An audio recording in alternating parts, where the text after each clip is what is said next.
Well, hello, everybody who is joining us today, and happy Veterans Day to any of those who have served in our armed forces, at least in America. Don't know if it's Veterans Day where everyone is joining us from. My name is Lauren Welch. I am Communications Director here at Christianity Explored USA, and we are excited to have Rico Tice and CE USA staff, Kevin Allen, and our Executive Director, Alan Abra, on the call today. So before we did this webinar, we sent out a survey. So first of all, thank you so much if you were one of the church leaders and staff members who participated in this survey. We just wanted to get a feel for what do people typically do around the Christmas season in regards to outreach and evangelism. And so we asked, first of all, how many of you even have a Christmas outreach plan for 2020? And you'll see here, a whopping 58% don't have one yet. 10% didn't have one at all, and only 32% they'd already actually made their plan. So if you're joining this webinar today and you're like, I have no idea what I'm doing for Christmas, that's okay. Neither do the majority of people we talk to, so no worries. We also wanted to know what are some of the biggest issues that your church is facing. Obviously COVID, top of that list, but some of the more detailed ones, people talked about, we're not going to have enough room for our larger crowds to be socially distant. A lot of people kind of expressing just frustration or sadness of not being able to do regular programs because of COVID. A little sticky one, division among members about how to handle COVID precautions, and that kind of causing some unity issues. Everything is online. How do we do this online? But then finally, one that I thought was interesting, somebody said the phrase, I feel like my congregation has gospel calluses, meaning that people just aren't thinking about the gospel and sharing the message of Christ, even at Christmas. So we're going to talk through some of all those things today. Final question, we just wanted to know what ideas people had for what they were going to do for Christmas evangelism. People talked about using social media more, doing prepackaged activities like cookie decorating. Some people are moving outdoors to do their carol sing-alongs or hot cocoa nights. A lot of people, most of us, are probably moving our normal activities to virtual tree lightings, music concerts, all that kind of stuff. And then a lot of people are doing kind of paper or print materials, handing that out. So we're just going to talk through today. Does that work? Does any of this work? Is anything going to work this year? And so I want to introduce, as we begin, our Western director, Kevin Allen, and of course, our founder, Rico Tice, all the way from London. So take it away, guys. Hi. Welcome. Well, good to see you all. Again, my name is Kevin Allen, and I work in the area of training and equipping here with Christianity Explored, and it is a joy to have Rico with us as we begin to talk about Christmas. I know it's not too soon, and as we're having an opportunity for us to plan, I think intentionality is going to be key. So let me just start off, Rico, with one, welcoming you. We're so glad to have you. Great. And then on top of that, just tell us, I mean, you've always made this a priority at All Souls. Why is it important for us in the church to do evangelism outreach at Christmas? Well, what is unique about this? In England, very simply, Kevin, and I, again, no idea, I can't speak for America, but in England, it is totally culturally acceptable for total non-Christians to come and sing carols. So if you say, would you like to come and celebrate Christmas or come to a carol service, they will go, yeah, what fun. And it's just acceptable. And it's the only service in the year where obviously weddings and funerals people will come, but non-Christians will come in their boatloads. Now, sadly, you're often preaching to judgment because the seed is immediately plucked away by the devil. So, the great battle is always the follow-up to Christmas, but we find that, well, last year we had 9,000 people come through All Souls at Christmas. Wow. And they'll just come, and totally office workers. We run a lunchtime. Now, again, this has all changed with COVID, of course, brothers and sisters. You know what they say, BC before COVID and AD after. But so we're trying to work out it this year. But again, I don't know the culture in the States where it's the same, but there's a very happy feeling of coming. So the key thing at your carol service is not to do anything new. They want to sing A Little Town of Bethlehem because it reminds them of their granny. They want to sing the old carols that they love. They want a traditional service. They'd love candlelight, So that's why it works here, because the non-Christian will still come and sees it as part of the culture. I always find it fascinating that this is the time of year that in the culture here in the States as well, that you can hear in the stores and on the radio, uh, gospel truth, the truth such as the hopes and fears of all the years are found in Jesus. That truth is there. It's just a bit distant for people. It's cultural. And so then the challenge is, okay, how do we make use of that? So let me then transition. You know, a lot of folks may not realize, Rico, that on top of that, they know you over here with Christianity Explored. They may not realize that you're on staff as minister of evangelism at All Souls Church, and as such, you're always having to fight in the local church environment. And this is the lab in which you're testing all this. How have you needed to prioritize this without overloading the church staff? How do you fit these Christmas-specific opportunities into your church's overall thing? Well, I think the calendar is key. So the key is for me as an evangelist to be very much supporting the other ministries through the year. But 3 times a year we have a Christianity Explored course, spring, summer, fall. By the way, everyone in America, I just use the word fall to be culturally relevant there. It's course, but I called it the fall. Spring, summer, fall, and then. But Christmas, so, you know, we have 2 weeks where we really push to get people on courses, but then we have Christmas and Easter as well, where we push evangelistically. So it's only for 10 weeks out of 50 that we're really saying, bring friends, invite friends.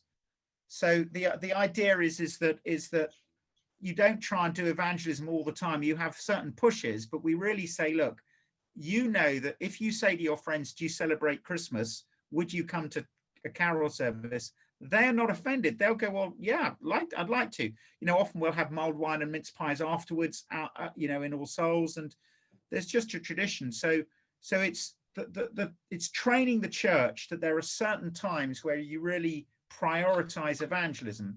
The rest of the year, you're relationship building, but you're saying, let's invite now. Now, imagine there's a church that doesn't have that tradition. How do you get them to that point where? How do you train them so that this, I mean, if let's say you're starting off with very little tradition? Great question. Well, the first thing is put things in the calendar. So say we're going to have a carol service. We're going to we're going to do a tree light. Did you say a tree lighting or something? Or, you know, so, you know, just say, let's do it. And then find passionate people who will come with you. So, you know, you might want to say to key people in the church who will bring friends who are good at friends. Let's just bring this and do this. Let's throw some resources at it. Let's make sure. I mean, I think churches in the States are brilliant at doing food. You know, let's do some food, and let's have a go. So, you know, whenever you're trying to do anything new evangelistically, there are always 4 P's you're thinking of. The first, of course, is pray. So, Lord, we just pray for this opportunity at Christmas. Let's pray. The second is find passionate people. Find people who you think would love to join you in it. The third is preach Christ. So when the talk you have, the talk's about Jesus. You know, you unashamedly say, look, there's lots the church can be ashamed of. We're not ashamed of Jesus. We want to talk about him. And just to say, for me, if I can just show you, Kevin, look, this is the late, and I'm always looking at the culture for illustrations. Okay, these are face masks that I found at TJ Maxx. Do you have TJ Maxx in the States? Yeah. Do you have those? Yes. Okay. So here's the first face mask. It was love. There are 3 of them. Here's the first one, love. Here's the second one. Again, it's a face mask, hope. Yeah. The third one, are you ready? What should it say? If I've had faith, if I'd have love and hope, what's the third one I should have? Love. Faith. Oh, faith, right. I've had hope and I've had love. And then faith. The third one is, look, there's nothing on it. So this is a classic England firm where they've given me 3 face masks, faith, and they've done hope and love, but they haven't done faith. So this is my Christmas talk. I'm going to stand up and I'm going to say, I mean, when I saw this, I couldn't believe it. I'm going to be saying, everybody, I don't think you can have hope without faith. I don't think you can have love without faith. Yeah. You see what I mean? So this is something I've seen in the culture. Everyone's got a face mask, and I'm going to use that as my Christmas talk. Excellent. Wow, so that's excellent. Say, brothers and sisters who are listening in, just send off and get your £10 face masks there because that's your Christmas talk. So I'm looking to get my talk. I'm getting in the diary. I'm praying, and I'm looking for passionate people. And you know, and then the fourth P, of course, is prepared to fail. So this, you might say, we're going to put on a Christmas event. We're going to sing some carols. We'll get some kids from the local school to play their musical instruments. We'll get a local choir. But if it all falls flat, at least we've thrown some energy at it. And it's very important to have prepared to fail as part of your evangelism strategy. Otherwise, you won't try new things. That's excellent. Well, I'm a little concerned that the first thing you associate with Americans is our great food or our love of food. But we'll forgive you for that and move on to just say, Kevin, when I go, I meet a lot of God-fearing men. I do. I think there are a lot of God-fearing men over there, and I just cherish that. In England, we just don't have as many. I always meet a lot of men that fear the Lord. Anyway, apparently you meet them at restaurants or around food. So hey. So let me ask you, tell us some stories of things you all have done. What at All Souls over the years that you've even failed at, that to give people the encouragement that, hey, we tried this, it didn't work. Well, food is great. So All Souls is at the top of Regent Street. It's in the middle of London near Oxford Circus. So once you're out on the pavement, the footfall is big. But for an hour before our Christmas services, we go out, we have musical instruments, we invite people with flyers, and then we say, come back for food. We invite the shoppers from Oxford Street. So that's a great opportunity to train Christians to go out and say, would you like to come to a carol service? And this is what I find. When I train the Christians to go out on the street and invite people, they get much better at their personal evangelism. They get braver. So the reason I train them is obviously we're going out for an hour, and we'll just pray, and I'll do some training of, I probably will do something around God's sovereignty, Acts chapter 17, that God, verse 24 of Acts 17, he's the creator. Verse 25, he's the sustainer. Verse 26, he's the ruler. What's his plan? Verse 27, that people should come to know Jesus. I'll say everyone going past you on Oxford Street has been sovereignly put there by God, and you're the most important they'll confront person in their life, because you're saying, would you like to come to church to hear about Jesus? And that's the aim of history. So I'll do some training, but the big reason I'm doing the training is that it makes them much better at their personal evangelism. People who come on the street get braver with their friends. That's excellent. So, and then we go on the street, and then we see if people come back. And often a lot of people do. They're often shoppers. And now the thing that we always struggle to do is then get them back after visiting us once. They might take a book, but follow-up is always normally down to individuals. That's if you wanted to know how we failed over the last years, how many people we get back to Christianity Explored after Christmas, having had so many come through, is always a bit of a disappointment. You talked about how our culture in the past how the culture has changed, in that in the past you could just invite them at these big events and say, come join us on a course, and they would come on their own. Now you say you need something else. You need something to happen. What is that? Yeah, that's right. So often in the service sheet now that they get, we put a Bible study in that they can do with the friend who brought them. So we say, as our follow-up, here's another one of the Christmas passages. Say we've had the sermon from John, it might be from Luke. Here are some questions. Why not do a little bit of a study together for Christmas, arrange to have a chat about that. And then we say to the individual, try and have another chat. And then those two studies will hopefully bridge them into Christianity Explored. Because we found if we asked them straight to Christianity Explored at Christmas, they just weren't getting back in January. So we had to give a bit of a bridgehead for the Christians, because people were further back, to do something with their friends that then enabled the friend to then say, well, I enjoyed those two studies. I'll now come to Christianity Explored. That's great. What I love about that is that's actually also equipping the Christian in the church to do the one-to-one work and get them into the Bible and opening up the Bible. Brother, exactly. So if you can see the illustration we used, you see my pen here. It used to be, you bring your friend to church. My boss, Hugh Palmer, preaches the gospel for 15 minutes and they drop themselves into Christianity Explored. And that's because they were low-hanging fruit and they had a lot of Christianity in their background and a praying grandmother, and they knew they should come.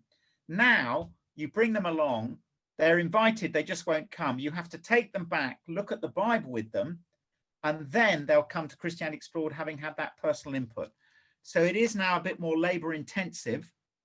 And that's just because the culture's further back spiritually. Well, that also implies that we need to do a little bit of equipping of our own congregation to be ready to be able to do this one-to-one work with them. Yes, that's right. And I love the Christianity Explored studies that have, now here's the key to the one-to-one that means people don't get afraid, Kevin, that you have the answers in the study. So we used to say, here are the questions and they're not the answers, and it would feel like an exam. You can't really say that, people are, past 35, they don't want to have questions they can't answer. So now it's just a document. Here are the questions, here are the answers. You just go through them together, but you just chat through. So it's as though the Bible's the teacher and you're just a Bible sharer. So when I say to people, teach the Bible, they go, oh, when I say, look, just share the Bible. Here it is. Here are the questions. Here are the answers. They just need the courage to say, well, let's look at that together. So that's what we found to do. Yeah, that's such a key difference between teaching and sharing. And actually, it's so true. And we see over here as well. I was talking to a man yesterday who was saying in his church that people are intimidated to participate in a Bible study because they're afraid they won't have the right answer.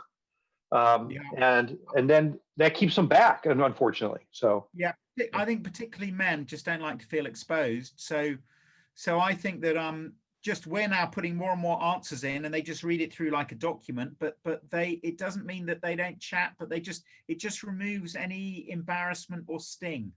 So yeah. Well, let me ask you this about I know in your own street you're reaching out to your neighbors. How do you use Christmas specifically with your home and neighborhood on a personal level? Very good. Well, the thing to do is to make so I have 4 points. Let's celebrate, serve, invite, and the fourth is exit. So what I mean by that, celebrate people. God sovereignly put them there, so rejoice they're there. Find out their names. Here's my Bible, and at the back of my Bible I've got my street numbers, and here they are, 1 to 27, and I don't know if you can see, but I've got the names of most of the street. This is central London. So when I meet them, I say, hi, I'm Rico, as we're walking along, and they're going in, and then they often will give me their name. Then I start praying for them. But then what I do is that I make sure that I do other events with them on the street. So there's a fair. Of course, all this has been cancelled with COVID. So this is all BC, before COVID. Right. But there's a summer fair that we go to together. If there are big rugby matches, some of the men come to the pub on a Saturday morning and we watch that together. But then we have, on the 13th of December, I'm preaching that evening at All Souls, but every year we have mulled wine and mince pies, and I invite the street to my house, but also to the carol service. Now, I always say, oh, if you don't want to come to the carol service, it's just up at All Souls. That's, a 7-minute walk away. No problem at all. Just come to the mulled wine and mince pies. But it's within a calendar of events. So it's not just the carol service that the vicar invites them to. There's also a rugby match. There's also the fair. So we're just enjoying life with them. Yeah. But and part of that yearly schedule is the carol service. Excellent. I mean, well, it's amazing. At the top above me, there's a gay couple that live up there, and actually they came to the carol service 2 years ago. So it's just lovely. I mean, the issues there in terms of them coming to faith and repenting, and but what I'm saying is that we're friends. We keep the keys for their house. They trust us. We just enjoy each other. I think what's quite important too, Kevin, is that we believe in free speech. So, they think I'm allowed to believe what I believe about. They call me the 18th century clergyman, and I think they're allowed to pursue their lifestyle. I don't think it's good, and I think they'll be judged by God for it. But at the same time, they're free to do that. I'm free to do what I'm doing, and we're free to chat about it. And what worries me is this cancel culture where you're no longer allowed to say to each other, "This is where we are." So I think they're worried about the cancel culture too. That's excellent. There's a bridge right there. Yeah. Yeah. All right, I want to hand things over to our executive director, Alan Averitt. Alan is going to help us now take the context of this discussion over to COVID. So I'm not sure, how do you say, after COVID or during COVID? DC. Well, BC. COVID. Now we're during COVID. So Yeah. Okay, Rico, thank you for those thoughts on Christmas outreach in general. We did have one question that people asked in the chat box is, can you possibly send us an example of those Bible studies that you put in the bulletin at All Souls that then we can send to people that are participating in this webinar? And the other thing is, let me just give you my key Christmas talk, whether it's correct or not, just my thought. What I do is this, is I turn to Luke chapter 2 and I call it Christmas Unwrapped. And I think this is the best talk I always give at Christmas, or the one that I think is very helpful. And I say to people, okay, here's the Christmas story.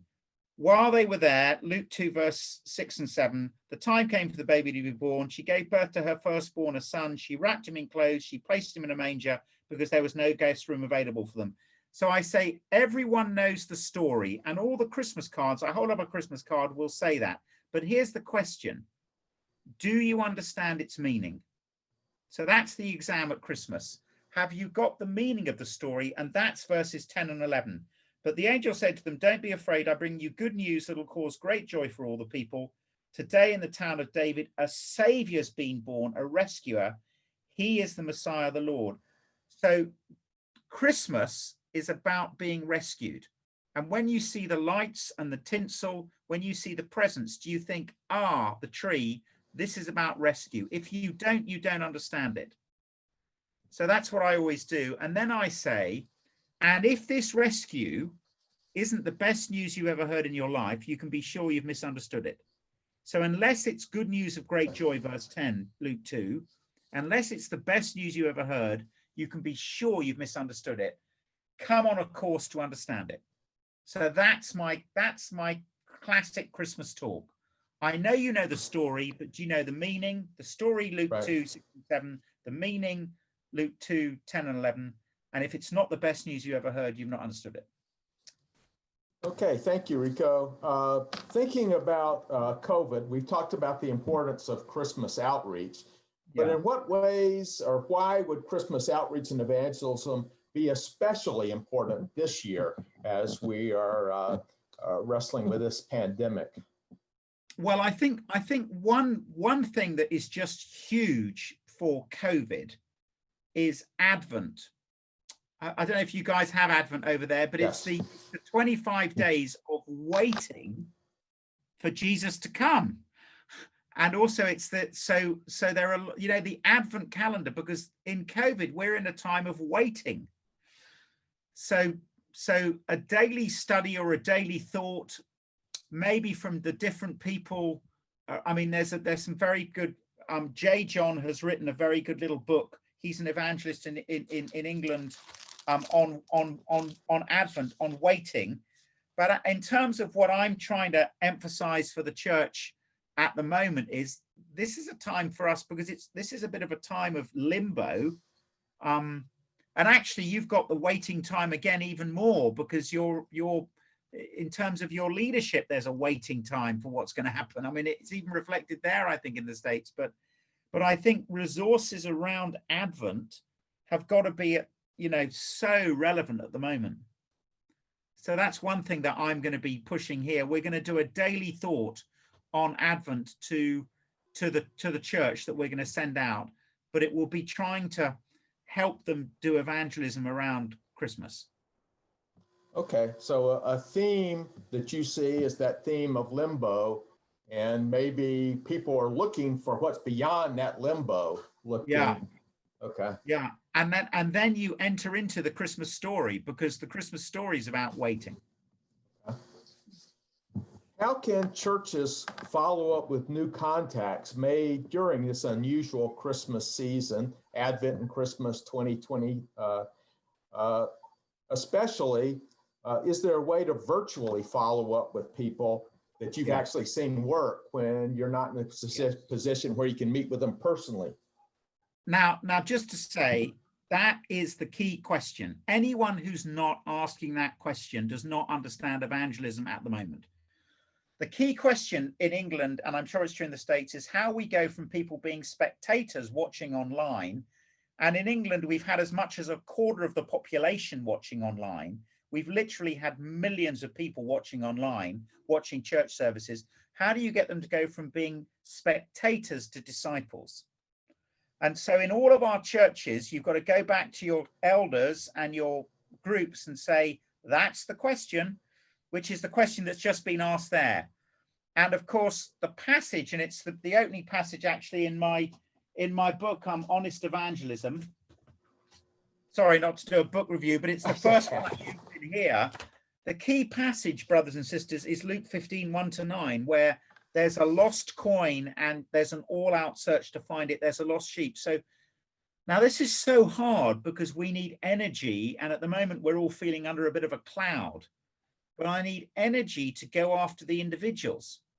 Now, that might be, I mean, yesterday I was at the door of a granny's house, just talking to her at a door. This morning I met with a guy and we sat outside his house because we're in lockdown again. So I can't actually go into people's homes, but I'm literally just going to the houses and talking to them outside the house or going for a walk, or it's phoning them. But I want to say that, oh gosh, I have failed in my duty a lot, but it's the energy of phoning. And then once you phone, remember that the way people grow is through God's word. So get the Bible open. It's as simple as that in terms of if people have come along, brother, sister, it's phoning them regularly, it's get the Bible open and then get them into a group. So the Christianity Explored, there's been a massive resurgence in England using it. Amazing numbers of people are using it online, not least because they've discovered they can bring people from around the country. So I've just had an ecstatic text this morning from a guy I grew up with who became a Christian, and he's a pastor in Scotland. He said, it's my first online course. I just can't believe who we've got. He sent me that today. Okay, so have a plan for them. And the key to a plan is that you're tracking them. So you say, these are the individuals who've come. There's John, Jane, Claire, Pam, Sue. Who's going after John? Who's doing Pam? Here's the plan. Get them to a Christmas service online. Keep phoning them, maybe go to the door and visit, and then here's the course to get them on in January. I think it's just that sense of pursuing people. I'm seeing a couple in the park at 12:30 on Sunday and another couple at 2. And the idea is certainly the 2 o'clock couple are not converted, is to get them on a course, Hope Explored, over the next 3 weeks, which is one we've just started writing, and then go from there. So you're saying that even during this time where, you're in much greater lockdown than we are, but during this time, you can still have the energy of Luke 15, 1-9, of really searching for the people that are lost. But as we search, then have a plan. And in that plan, we can even use old technology like a telephone or newer technology like Zoom or video, as well as maybe knocking on a door and just meeting somebody there. Well, that's right. And the other thing is that it's like I'm using the onion at the moment. The onion is the outside interests. Okay. The second layer is values, and the core is worldview. But in the States, with 220,000 people dying of COVID, in England now with 50,000, people are getting to core values and worldviews much quicker in terms of conversation. You're there talking about the serious things much more quickly. So show them 2 things. Show them that the world is sinking sand. They don't have hope. How do you just help show them that, but also show them that Jesus is the rock. That's what I'm doing. Jesus is the rock. The world is sinking sand. Get through the onion to the center. What do they think of Jesus? That's what we're trying to do in terms of our evangelism. The good thing is that certainly in England, people are much less presented. They've been unraveled a bit. So I'm getting through the onion more quickly. Whilst with other people, it was the case that you'd have people who for 20 years, because they were doing so well in life and they were prospering, they would just talk about interests. They just wanted to talk about the rugby. They didn't need to go any deeper. Now, Okay. doesn't matter who they are, there's someone they know who they've lost. They have people they know who've lost jobs. The economy is in bad shape. You know, they're worried. There are more concerns. Now that enables you to say there's sinking sand in the rock. Okay, good. Thank you. You mentioned that you've seen more people coming on the CE series, Christianity Explored series, this year. How have you seen, as people have come on CE, how have you seen it have even more impact this year, or have you seen it have more impact? Well, no, the impact has been amazing, and that's because of one phrase, Alan. The walls have come down. So it used to be only people around London could come because we only ran it on site. But what we realized was that was rather like the NFL only running games that you could go to in person. You know, the NFL don't do that. They telecast games. So we have to do the same. We have to you know, if you can't make it to the ground, that doesn't mean you can't watch. So this idea of the walls coming down and anyone being able to attend has meant that people have been able to bring close friends and relatives in a way they never have.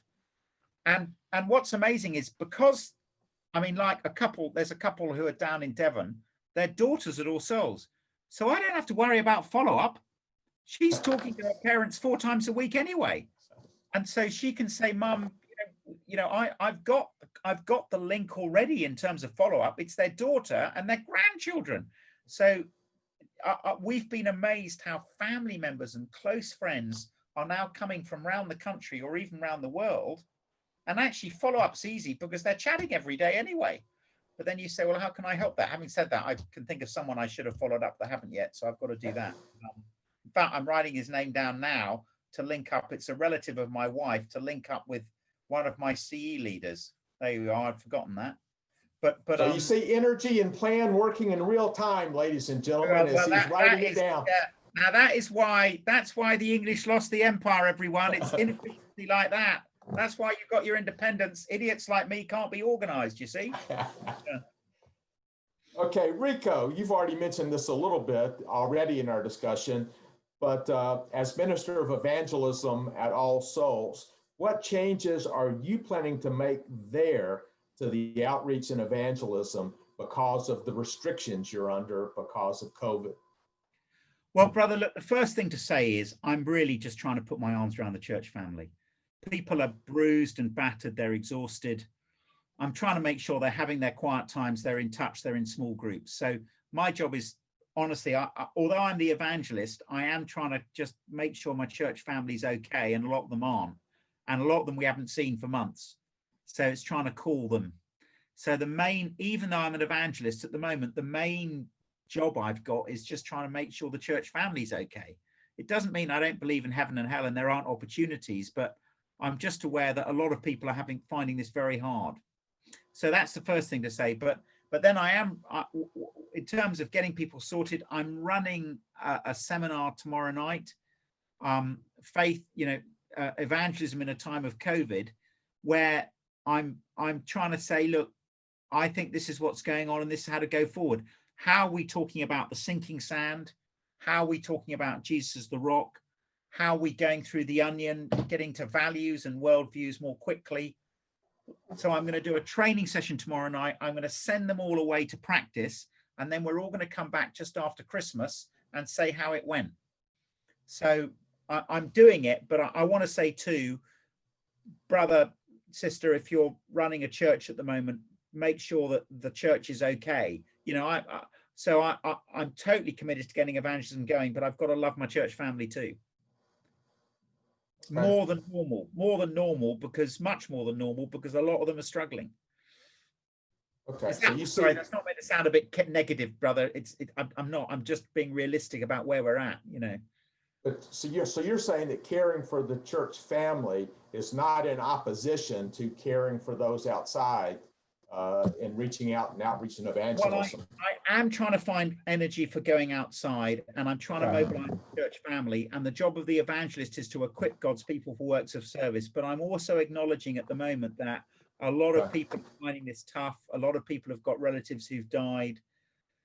It's trying to equip them, but it's also just trying to say, brother, sister, how are you? Let me pray for you. I know your son-in-law's lost his job.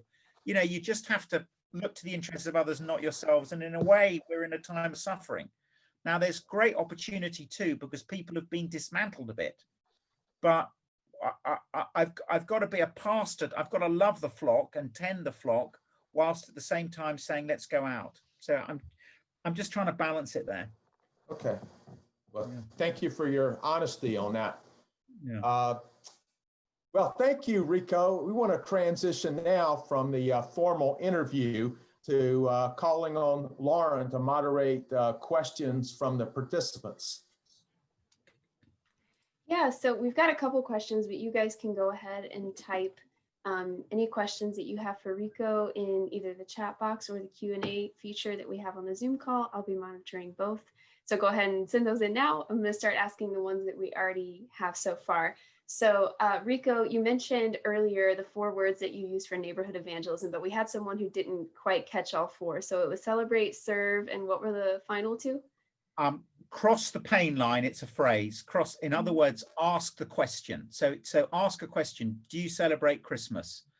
You know, do you ever think about spiritual things? Just be aware that there's a point that I'm going to ask that question, and it's a bit nerve-wracking. It's never not nerve-wracking to introduce the spiritual, but train people to know there's that moment when they say, do you celebrate Christmas? And people might go, oh, nothing to do with it. I didn't know you're Christian. But often they'll go, yeah, in this culture, but it's a risk. And then lastly, exit. The 4th word is exit. So it's ask the question, and that's, you know, ask, as you do that, it'll be nerve-wracking, but exit. So if they go quiet and look sullen, go back to celebrating them. But if they don't, if they go, well, look, I last went to Christmas with my granny. Really? Where was that? Oh, we were in Denver together. She used to love to take me. Was she a woman of faith? Yes, she was actually. I think she prayed for me. But not your parents. No, my parents, not so much. But I must say, I did love my granny, and she left me a Bible. Do you ever read it? Do you see what I mean? So you just keep asking questions. But if they go quiet, go back to celebrating them. You say, where are you going to be for Thanksgiving? Are you going to be watching the game then? You know, how are we going to be? How's it going to be happening? You know, what's Tom Brady going to be doing? I wonder how the team will be going. You know, you just ask the questions. Yeah, that's good. So celebrate, serve, cross the pain line, and then exit. By asking a question and then exit. By asking a question, then exit. Gotcha. Thank you.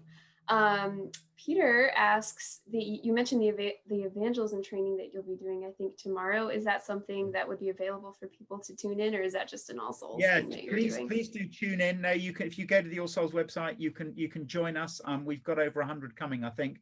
It's going to be messy, because what I do when I try and learn new things like COVID is I say, right, I'm putting this in the diary, I'm going to do a training event, and then it makes me prepare something, because it gives me a focus point. So as you'll see tomorrow, when you come tomorrow, Peter, it's pretty messy, but I tell you what, I've been working hard the last month in personal evangelism and in thinking and talking to people to get something ready. But I always think that when, say, put a training day in, and then you'll have something, then you have to do some work to get ready for it.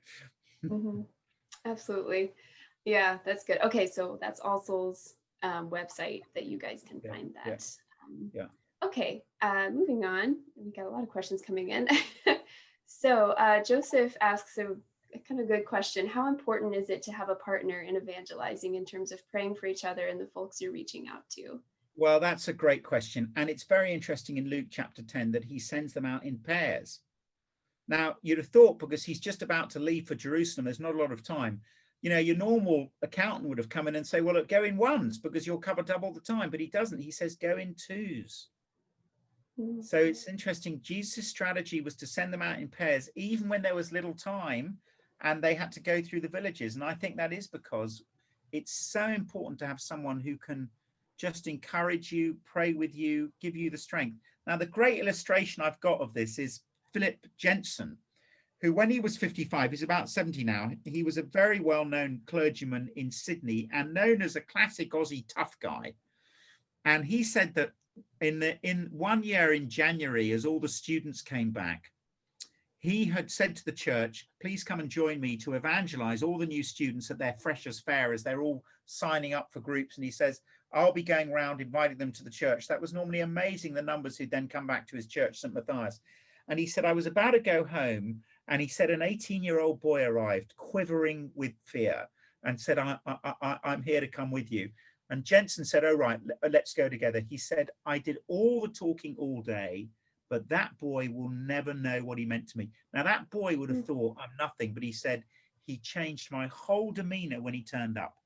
So please, brother, sister, understand how important it is that you turn up. I mean, I was so struck by that when Philip said that, because, you know, that was just an 18-year-old who was terrified, but he transformed. Probably the most famous clergyman for toughness in Sydney. He said, I can't tell you the difference it made. So turn up and say I'm with you. The other person might do all the talking, but my goodness me, being there helps.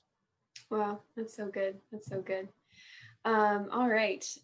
Ian asks the question, how can we get to know visitors who come to a carol service or something when we're not able to serve after service snacks? So you mentioned how that can be a good way you guys in the past have connected. What about now? Yeah, brother, I look, we've got to try and be creative, and we're getting into trouble because people have to move off the steps. I mean, I just think you've got to try and walk them. And I mean, is there a place where you can get a tea or coffee that could be outside or somewhere they could serve it? But I do think having drinks somewhere, I know you can't serve them in the church. Is there somewhere outside they can get a drink? I don't know, or you can bring something with you. But yeah, to be able to get them to stop and look, that's exactly the right question. And that personal contact afterwards is huge.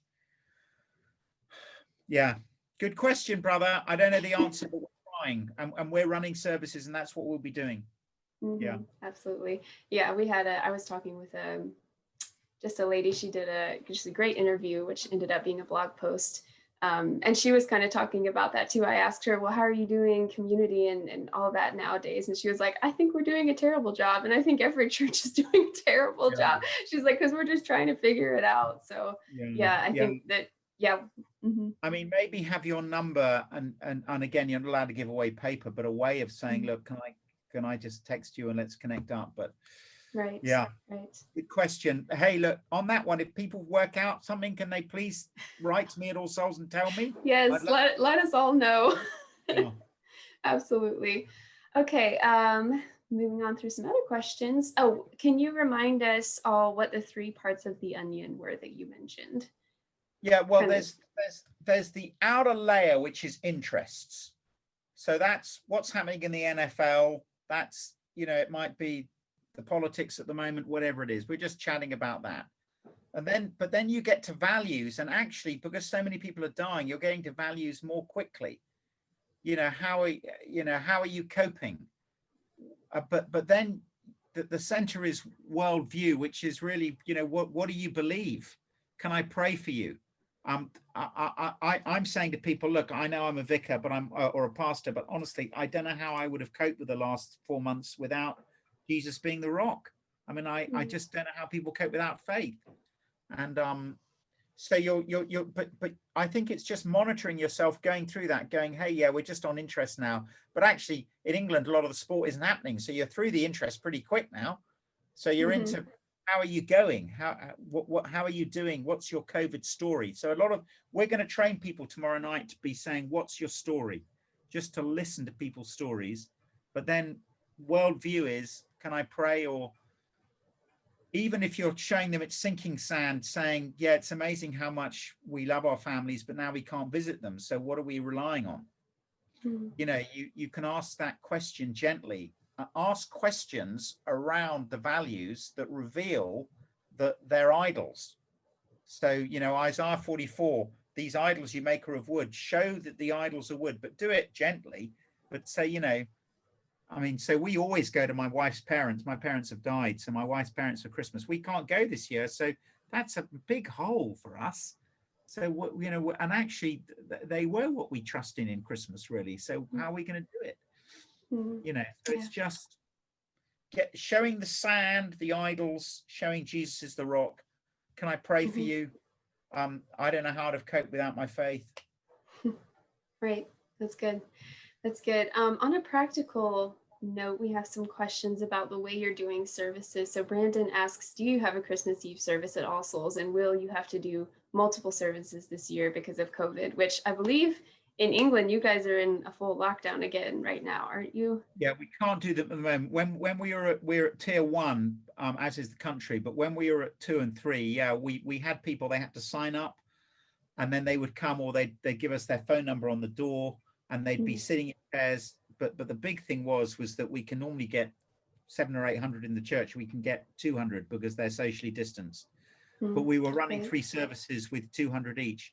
But the battle on evangelism, of course, is the Christians get organized for that. The non-Christians aren't going to be organized to get themselves signed up online or come, or which is why the one-to-one stuff with John's Gospel or the CE little one-to-one is often better online, because basically the Christians are coming to church. It's quite hard to get the non-Christians to come and get them organized.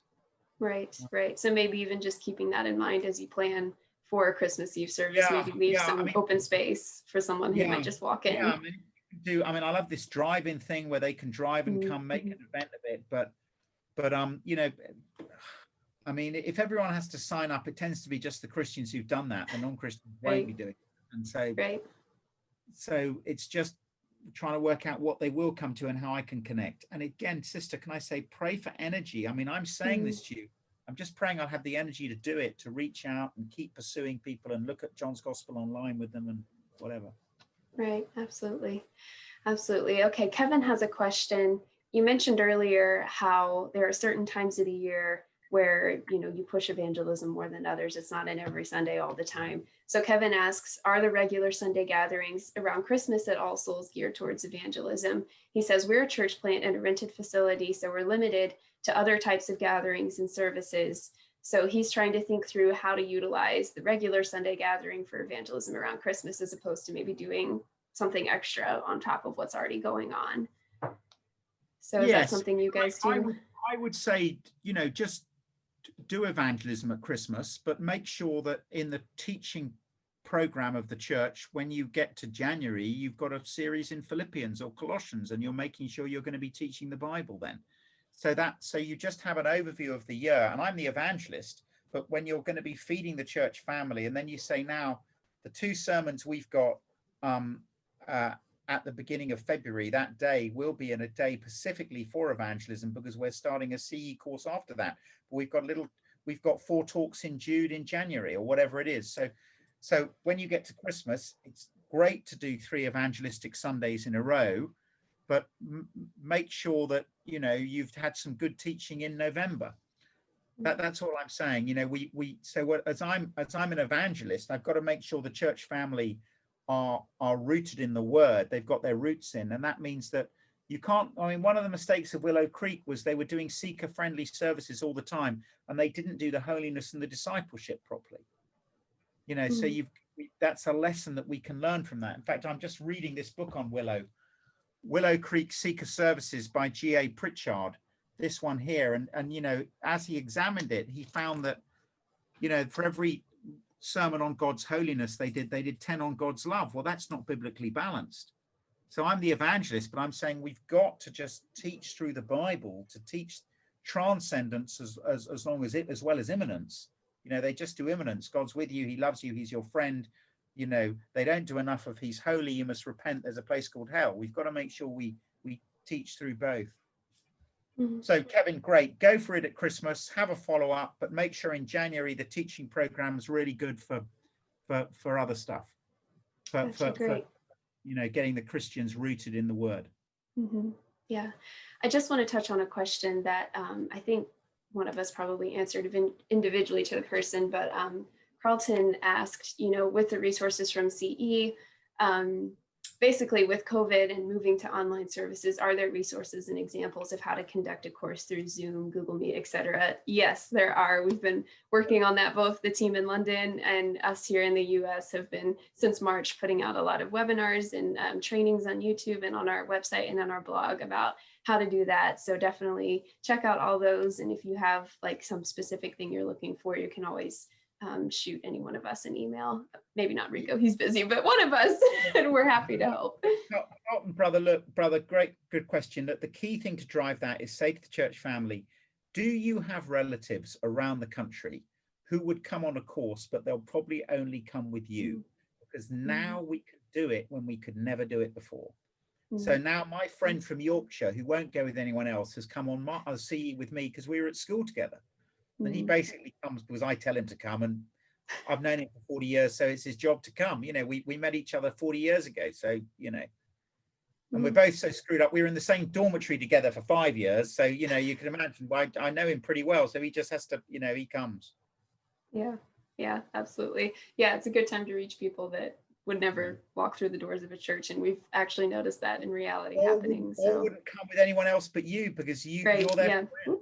But you know, they live in Florida and you live in Washington, but this is now they can come. Yeah, absolutely. Okay, well, I'm just going to finish on one kind of silly question from someone who wants to know, Rico, have you met Prince William, and did you get a chance to talk to him? Oh, it's so embarrassing. It's a true story, I promise you. I literally, poor guy at the moment with Harry, you know, so there's all this stuff about his mother's death coming up in the press, and how basically he was manipulated, you know, they manipulated Diana into doing this terrible interview. And William had to watch it with his housemaster at school, as his mother admitted to having an affair on the telly that he was watching him. Oh, those poor guys, really. I mean, I do feel for them. So I feel very sorry for Harry. I just don't want him to lecture me. I don't mind him being in America and doing what he's doing. That's fine. And the way his mother was treated by the press, it was terrible. But I'm just not too keen if he starts lecturing me about life. That's all. But anyway, we'll see. Sounds good. Okay, I'm going to hand it back to Alan Avera to close us. But Rico, thank you so much for answering our questions and for being here. Really appreciate it. Good to see you, Lauren. Good to see you all. Thank you for giving time to come in the morning, everybody. Really appreciate it. Okay. And again, thank you, Rico, for being here. We really appreciate it. And thank you all the participants who've joined us. I want to remind you of what Lauren said at the beginning, that we have a feedback form, and you'll find the link for the feedback form in the chat box. And Lauren will also be emailing it to you later. But as we try to sharpen our ability to train people in evangelism, we want to sharpen our webinar. So your feedback is really helpful as we plan future training and future webinars. And also, I want to remind you that we are a nonprofit donor-supported ministry. We only get a small portion of our funding through royalties on resources. And we've got strong plans for how we can develop more resources in the area of training to equip people in biblical evangelism in 2021. In order to do that, we really ask you to consider your support. And if the Lord leads and if you're able, then you can go to our website, christianityexplored.us/donate, and you'll find a donate form to be able to help us move forward in 2021. Again, we thank you for joining us. And now I would like to close by praying for the churches that are represented here today on this webinar. Heavenly Father, I thank you for the people that have joined, and beyond that, for the churches that they are from, that they represent. And we pray for churches, particularly this year, as they wrestle with what Christmas outreach looks like in 2020. And I pray that that everybody would find at least one or more ideas or concrete helps from this webinar today that they can go and apply in their local situation.